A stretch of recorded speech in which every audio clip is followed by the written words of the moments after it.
Hi, everybody. Welcome back. Good morning. Well, at least it is right now. It's July 3rd, currently, of this recording this video. My name is David Feldman-Makrias, and today I just want to touch on something that is indirectly related to marketing and indirectly related to client success, business management, all the stuff that I normally talk about on this channel. But I think it's really important. I'm reading a book currently right now, and I'd say it could be one of the most important books ever written in the history of countries, societies, nations, communities, tribes, everything. It's extremely well done, and I really, really enjoy it so far. Not sure how many people know of it, but I was actually referred to it by a client of mine who we've had very, very successful Google Ads campaigns with. We've been able to scale the business over the last few years, um, 200, 300%, to the point where this client had to get another warehouse in order to store all the product, which is awesome. But I was given this book by this client as a gift, and honestly, an extremely awesome gift to receive. Um, it's right here. Just kidding. This is a beef stick. These are really good, by the way. Was this is original beef stick chomps, grass fed and finished beef blah blah blah USCD all stick without the ick. It's cute packaging. Got it at Whole Foods. I have a couple of these. Okay, that's not the book. Um, this is the book. Notice I took the cover off. All the good books are just ones with just black coverings and nothing. But the actual cover, oh no, don't lose my page. I used it as a bookmark, that's why. So this book right here, I don't know if you guys are going to be able to see that. That sucks. Can I flip it? Uh, that blows. I'll flip it in the credits. So this is by Ray Dalio. I just poked myself in the nose. It's called The Changing World Order. And what he does, Ray Dalio is a very successful investor in the last 30, 40 years, uh, and very, very smart guy. And it's just like what he does in this is he takes an analytical, graphical data approach to economies, not only economies, but really world powers, not organizations, countries, empires, states, nations, huge collective entities to show how they formed and where we are at in the really big cycles of country and empire dominance. He looked at more recent Western, not even Western, but mostly Western society. He also talks about China a lot. He looks at the last 500 years or so. He goes a little bit further back, but it looks at the last 500 years or so of people, not of people, but of nations and countries, and what cycles they have gone through for rise in power and dominance, and basically iterates the fact that, like this graphical representation here, you start at one, lower level, you go high, and then there's a decline, and then you go back up. It's all about a graphical representation of these big cycles that nations and empires go through. And he breaks it down to what determinants um, actually signal and signify where we are at as a society, as a nation, in all of these cycles. And if you've ever heard the expression, let's see here, good old Google, if we ever heard the expression, God, what is it? Great men create good times. Where is it? Let me see here. Here we go. I'm going to have to minimize my head. Let's minimize it. Bloop, little bubble. It's not just men either. This is just the quote. So women are definitely are put in this as well. But hard times create strong men. Strong men create good times. Good times create weak men, and weak men create hard times. Those are like the cycles, right? So hard times create strong men. I look at it at this graphical point. If this axis is prosperity, um, and this axis is time, hard times create strong men right there, right? So then as we go up, strong men create these good times. Here's like good time, right? Because this axis is prosperity. And then good times create weak men. Notice now the drop off may not necessarily be similar, but you know, prosperity goes down and then weak men, well, it's really good times create weak men. So that kind of happens here. And then weak men at the top of the prosperity create hard times. And then hard times again create strong men. And that's kind of how the cycle is. But he does this is a micro level, right? You're like granulizing it. But he talks about all the other different determinants and signaling factors that lead up to this. Honestly, I think it's one of the most important books of the modern era after I read it. It's very, very analytical, so it speaks to me. It's very, very, it's well done in terms of, oh my God, like in terms of the way he writes, it's pretty cool because he'll do things. I'm only about 20% done with the book. Um, but he'll write things like this, right? So he'll include graphs and things like this, but he also does it in on a priority scale, which I think all of us. Maybe I should put my camera back on. No, bigger, make it bigger. Um, all of us Here's my head. All of us could leverage from the way he writes. So notice that okay, there's a lot of graphs and interpretation. This exact graph is talking about global real GDP per capita 2017, and he wants to show some trend. But notice that there's a bunch of bold stuff scattered throughout the text.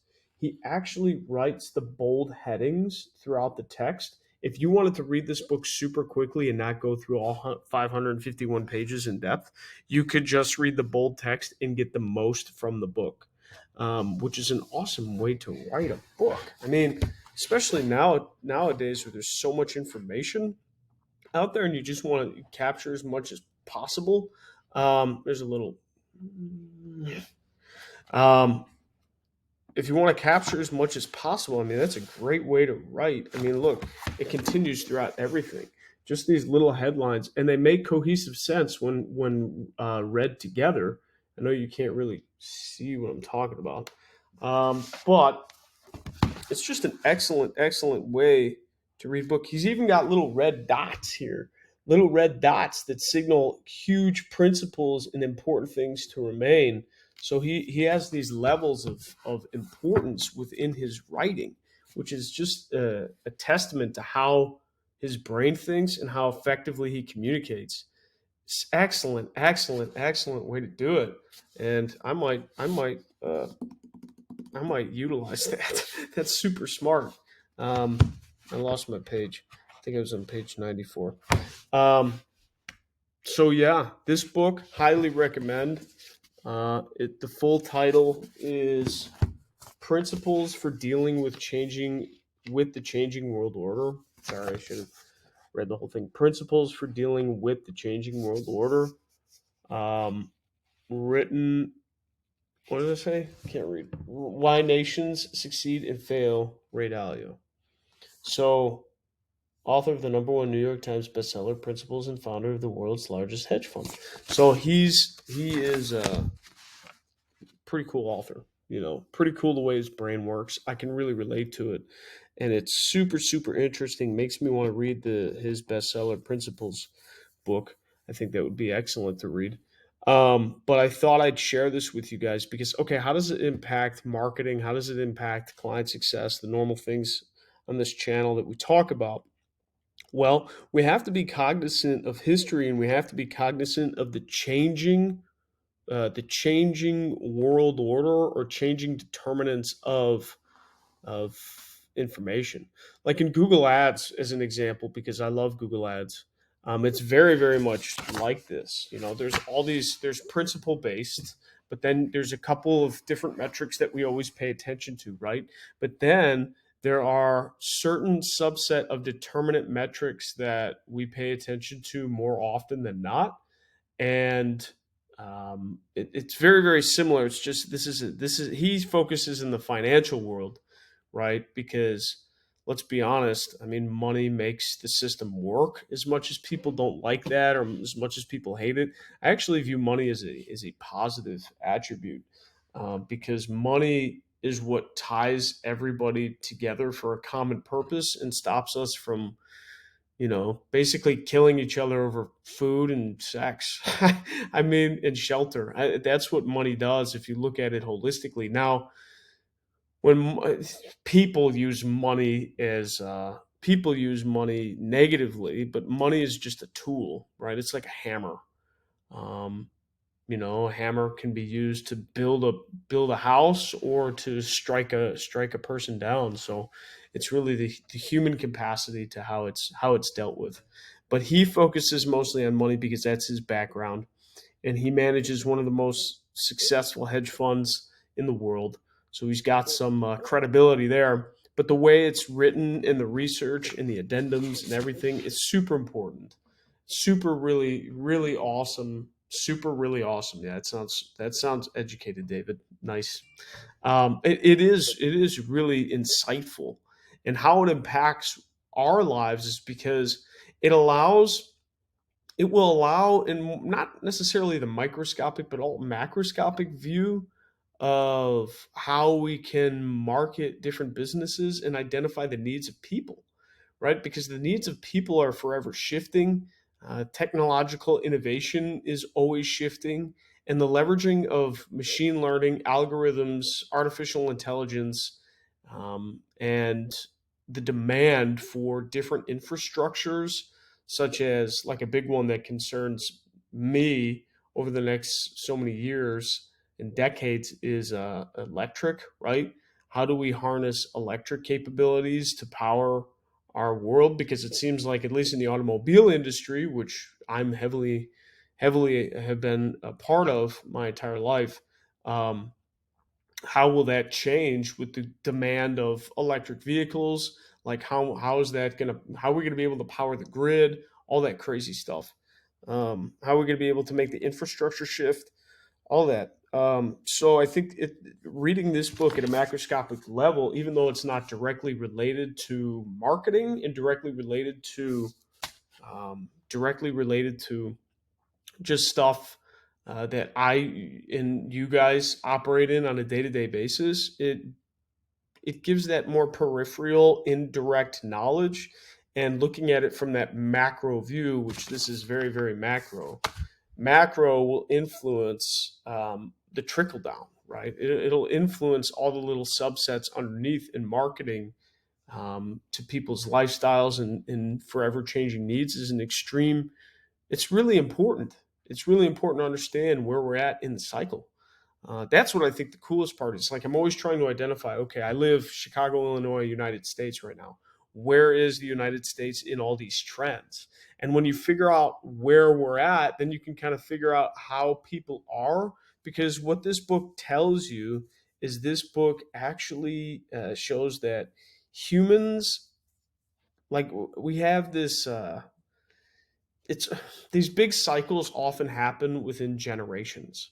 So, one that, like myself, I grew up in a specific year, generation. I only know that year and point, and you know um, I only know what I know.